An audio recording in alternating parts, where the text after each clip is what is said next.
everyone, and thank you for joining us for Joy in Our Town. I'm Aaron Motley. Joy in Our Town brings you information regarding the issues and problems we face in our local communities in hopes of finding some solutions. On the first portion of our program today, we're discussing family. We have with us Dr. Blake Horn, and he is with the marriage and family. He is a marriage and family therapist with Samaritan Counseling Center, and he's here today to talk to us about the problems associated with depression, particularly around the holiday seasons. He's going to talk to us about statistics that show that 1 in 10 Americans will struggle with depression every year. And depression is a recurring or chronic disorder which can last for years. And we appreciate you for being with us on the program today. Thank you so much. Well, this is one of the happiest times of the year for most people, but at the same time, it can be a sad time or a depressing time of the year for some other people. So talk to us about holiday depression. Okay. Well, let me start out by saying it's for anyone an acutely anxious time of year. People are busier than they have been all year in terms of social gatherings. They're traveling more. There are more things on their calendar. And it's an anxious time of year. For some people, that anxiety comes out as joy, and for others, sadness. One of the things that gets overlooked a lot when talking about holiday depression is that the holidays occur within the winter. Yeah. And if Christmas and Thanksgiving happened in the summertime, there is an element that would be missing that happens during the wintertime, and that is the decreased light, decreased exposure to light. It's colder this time of year, there's less sunlight, and for a number of people anyway, that brings on added stress and many times a more depressed mood anyway. Okay. Couple that with the holidays and you've got a recipe for people needing help. Oh, okay. Now, we're looking at the term depression, and I think some people may have a different ideas of what depression is. And so would you kind of define what depression is? I mean, there is something called chronic depression, right? Certainly. And then there, some people, everybody has some forms of depression, but kind of let us have an idea of the types of depressions that are dangerous and those that may be just normal. Okay. There is clinical depression, major clinical depression, which has to do with people having an overall sense of hopelessness about life. People that have experienced decreased appetite, they've lost a lot of weight, they're having difficulty sleeping at night, or they're oversleeping. People that begin to have thoughts of self-harm, those would be indicators of a major depressive episode. A lot of times what we see around this time of year is what we refer to as the holiday blues. Yeah. It's more of a melancholy. It's not as intense.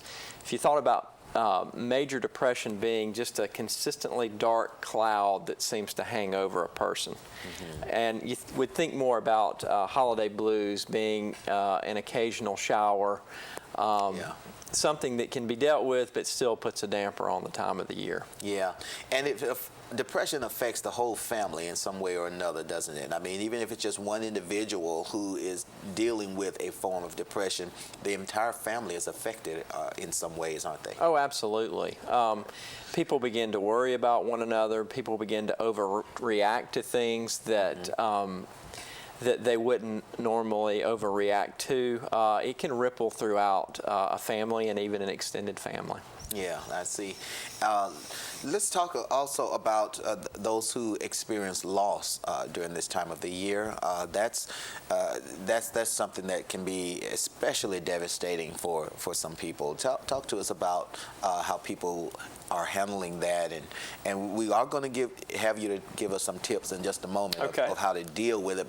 But just tell us about how that's different from other types of depression. It's not uncommon for people who've experienced loss in their first few holiday seasons and even beyond after the loss to experience things very intensely. The holidays are a time of incredible memories for a lot of people, and after the loss of a spouse, particularly after the loss of a child, which is devastating anyway, after the loss of siblings, there is a more intense feeling around the time of the holidays that could lead to a major depressive episode if it went without intervention. Yeah, yeah. And so when you're talking about intervention, you're talking about what, counseling or getting some professional help? What types of help is available for people? Well, there are various support groups at different congregations and churches and communities. That's a form of help. Of course, there is counseling through a mental health professional.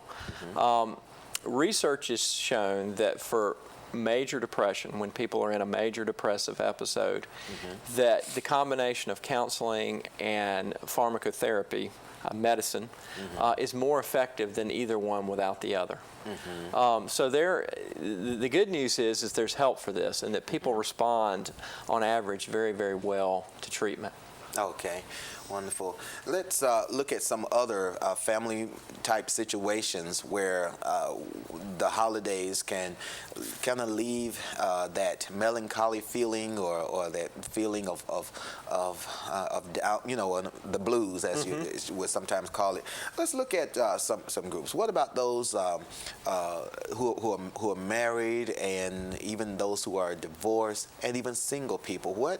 How do they usually deal with the things that are happening with them? Do we find that divorced people are more likely to be withdrawn and not participate during that time of the year? Or in your profession, what do you find them saying? Well, one of the things that really just breaks my heart in terms of counseling people on a day-to-day basis is when I see people that have very, very fragmented extended families. Yeah. And that is really such a mediating variable in all of this, is that people who are single or who are divorced or married, they tend to do better when the extended family is more intact. And that tends to be, as a matter of fact, a predictor of how well people respond to treatment many times, is how intact is that broader support system. Now, for some people, the family is fragmented and there's nothing that they can do about it, but they adapt real well by finding church families, by finding other organizations in which they can feel like they're really part of a family. Okay, and maybe you can start, you know, giving us some tips or things that can help people, particularly when they are, you know, there's just seeing all the hustle and bustle going on during this time of the year, when people are, you know, getting so involved in the commercial type of Christmas that people are celebrating, and because this is really where the pressure is coming from anyway. Singles, for instance, who feel that maybe they've been around a lot of folks who their friends are married and they have children. Maybe some things that a single person can work out in their life to make things a little bit better for them. Okay. The first thing I would say is, getting back to this being the winter, is to get outside when it's nice outside. I find that during the holidays, people really don't take time to recreate and take care of themselves like they normally do. It's almost as if they skip through all of that. They're too busy shopping, going here, going there, going to parties. Right. Get outside when it's a nice day. Try to keep, if you're on an exercise regimen, to keep that going. If not, begin one. Some other things, and I think this pertains to singles as well as people who are married, is make realistic expectations for yourself. Too often people set too high expectations of what they should experience to the holidays in terms of celebration. Yeah. Make it more of a time of reflection. This is a joyous time, but joy can be found in reflection as well as celebration. Okay. Pace yourself. Don't take on responsibilities that you can't handle. One of the things is, joyous a time as it is, people need to learn how to say no during the holidays, the same as other times during the year. How to say no? I mean, how to say no.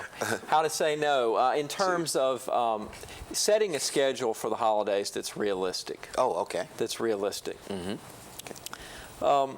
Don't set yourself up for disappointment and sadness by comparing today with the good old days. Oh, yeah. Will Rogers had a saying that things aren't as good as they used to be, and they never Yeah. were. Yeah. Life changes. Right. We all have to roll with that. That's a good one there. If you're lonely, volunteering some time is always a help in that way. People there are nonprofits and churches that need help around this time of year. That's a good way to feel connected to something bigger than you are. Yeah, yeah. And finally, I would say limit your drinking. The holidays are a time when people are celebrating, but excess drinking will only increase feelings of depression. It's a big problem around this time of year. Wow. Okay. How important then is having some family traditions? I mean, can family traditions be a positive or a negative? I mean, what can you say about that? I think they're extremely important. It's important for people to have a sense of routine, a sense of connectedness through traditions, going to the same church service on Christmas Eve, doing the same things on Christmas morning and Christmas evening. All those things are important. I think where it can become difficult is when people have lost loved ones and they continue to try to hold on to the past through those traditions. I see. And that might be the time when people have to celebrate the holidays in a new way. And sometimes they're not able to come up with those things on their own, and that's where a professional can help. That's wonderful. I think you hit on some really high points, such as the high expectations that people have, and sometimes they're set up for disappointments. And then you also mentioned that a part of celebrating can really be more reflective rather than just the celebration part of it or expressive part. Talk a little bit about that too, and how that can help a person who is prone to getting depressed at that time of the year. Well, getting back to this thing about the holidays occurring in winter and there being less light, the point of the season is that Jesus is the light of the world, and we need not only actual light, but we need spiritual light. And people need to spend time in reflection, in a contemplative mood. When we do that, we engage the part of our brains that can pull us out of a low mood. People who keep themselves thinking, even later on in life, science and research has shown this, tend to be less vulnerable to depressive episodes. So reflection is important to keep us thinking, to keep us creative, and to move us closer to the true meaning of the season. Oh, Doctor, thank you so much for being with us on the program, and that's so very helpful, and had some information on the screen that people can contact you if they have any other questions. And Thank you so much. Thank you so much for being with us on the program today. Well, coming up next on Joy in Our Town, social networking websites and how they can be dangerous for our children. Coming up next.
Welcome back to the second half of Joy in Our Town.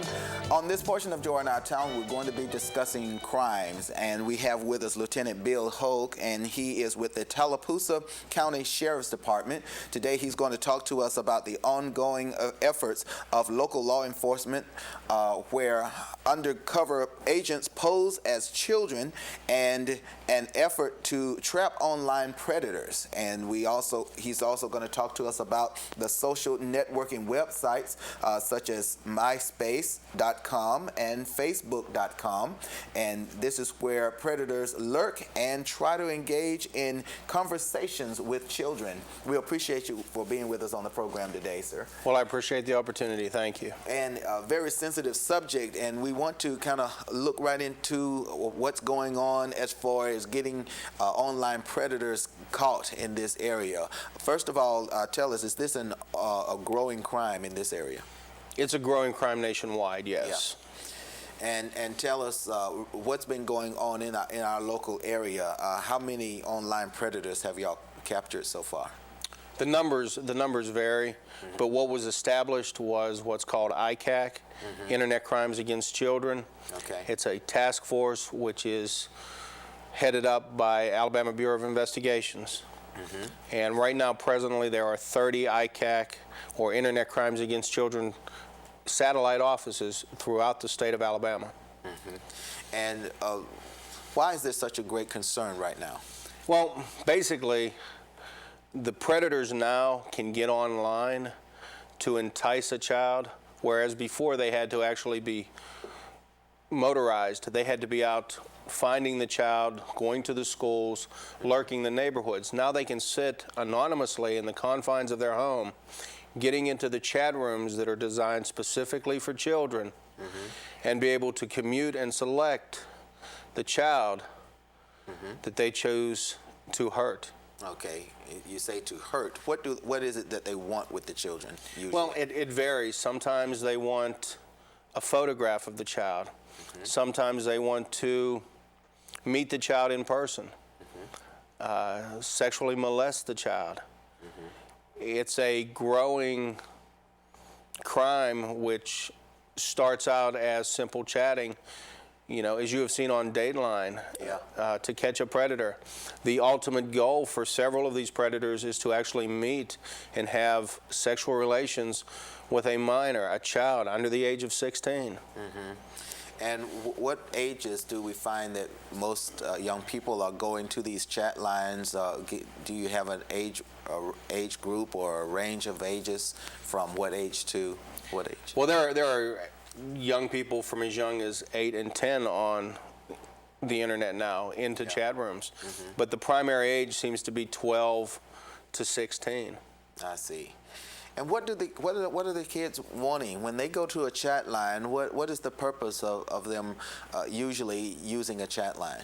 Normally, the way chat lines were designed was specifically for peer-to-peer conversations, for children of their own age groups to talk with children of their own ages, to meet children or young people outside of the local area, but to be able to talk about things they have in common.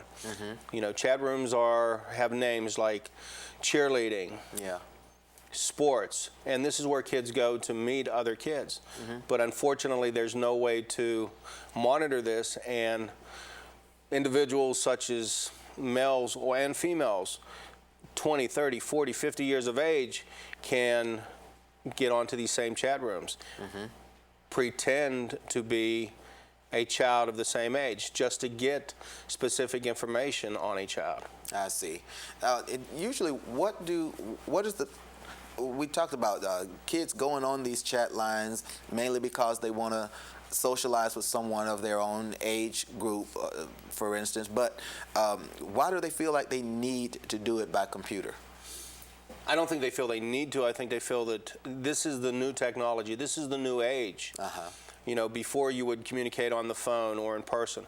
Well, this opens up a broader environment for the young people to meet. They can talk to young people in California, Hawaii, all over the internet at no cost. And they can learn different things. The computer is a great tool for education if it's used properly. But with these predators and people who have the wrong motive going to these chat lines, how easy, maybe you can demonstrate to us how easy it is for them to go and get personal information from some children out there and then begin to prey on them. It's very easy, because what happens, especially on MySpace, on Classmates, Facebook you mentioned, several of these sites, they allow somebody to go in, make up their own, what they call a nick or a nickname. They can enter, they can browse through a number of photos for the local area and read about that child. And what the person does, they make a blog, so to speak, and that puts all their personal information, their name, their height, their weight, their likes, their dislike.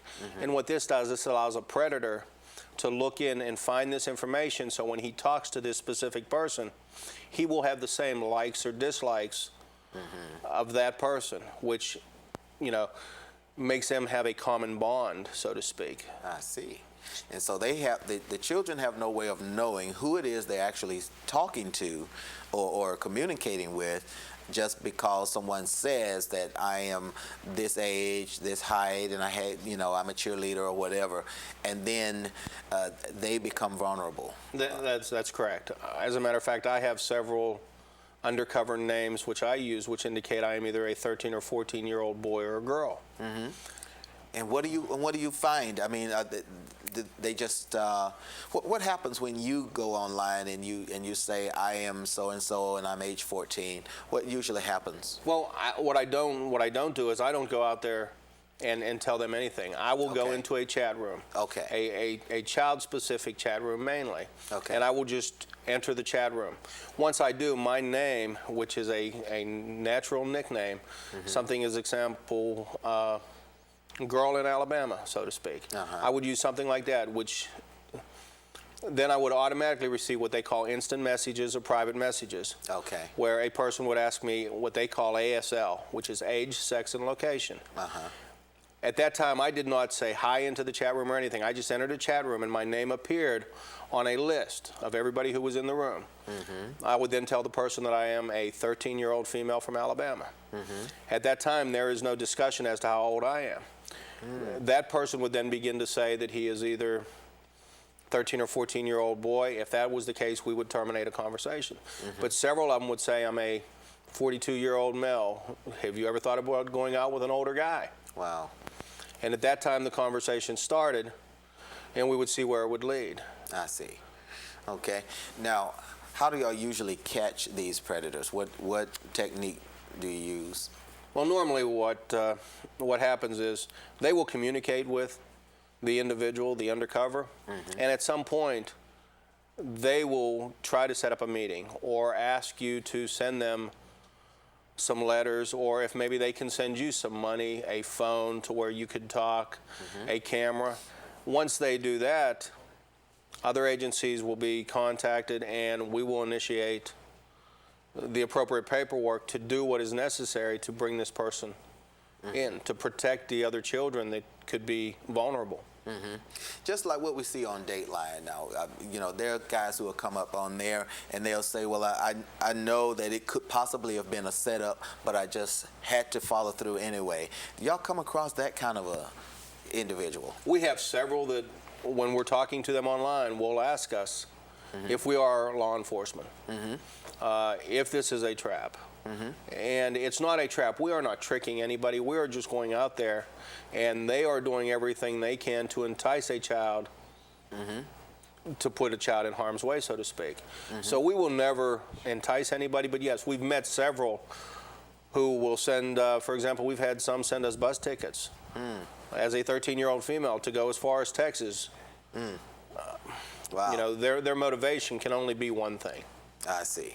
And can we go to the computer and see what some of the things are that, to see how easy it is for someone to just go in and find whatever they want? We don't want to just show pictures of kids, right? But to just kind of give us for example, we're on MySpace And there is no password. I do not have my nickname in any of these.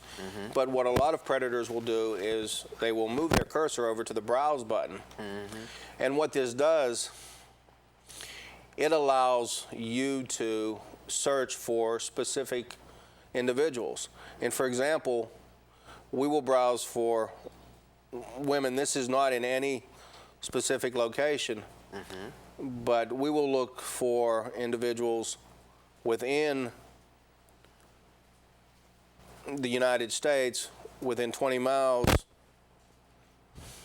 Okay. of a general area. I don't want to pick Montgomery. Right. I understand. So what they're doing is trying to get someone within, that's nearby them. Right. Or And they can do this. Yeah. They can do this simply by doing what I'm doing right now. Yeah. And I'm doing a search within the United States. And it takes just a few A few seconds. And boom, you're there on somebody's picking up their information, finding out about them, and then it goes on from there. So now, what's happening? Are we are we making a lot of arrests in this area? I cannot speak specifically for the satellite offices, but numerous arrests have been made, both through ICAC and through PROTECT, which is another task force.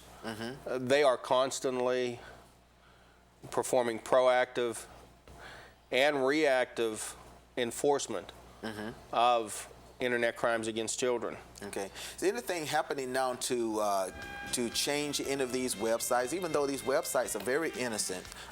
Is there anything happening now to